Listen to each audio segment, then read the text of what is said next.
હું ચા પીતો હોઉં અને તમારામાંથી એકાદું મને ઓળખી જાય, અરે અમિતભાઈ, તો કટસી પૂર્વક હું એમ કહું ચા પીશો, અને તમે પ્રેમપૂર્વક કહી દો હા, તો હું એમ ના કહું કે સાહેબ માટે બીજી ચા લાવો, ના, હું એમ કહું એક રકાબી આપજે, પછી અડધી તમારા પર ઠલવું, અને સેજ ઠલવતી વખતે તમારી સામે જોવું,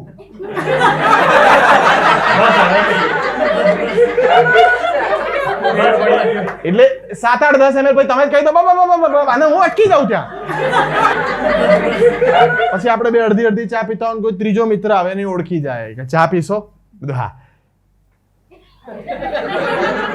પછી આપણે એકબીજાની આમે જોઈએ કે 3 ભાગ નહીં મેળ પડે નહીં, એટલે મોઢું આવડું કરીને બોલીએ બીજી અડધી આલજો. પછી આપણે બે જે ઓરિજિનલ પીતા હતા ને એ અડધી પીએ, પેલો આખી ચા પીતો હોય મસ્ત, જે વધારાનો છેલ્લે આવ્યો હતો. હું એવું ના કરું, હું તો જેવું પેલો ત્રીજો આવે ને એવું કહે, હા લે આ પી લે, મારા માટે બીજી લાય.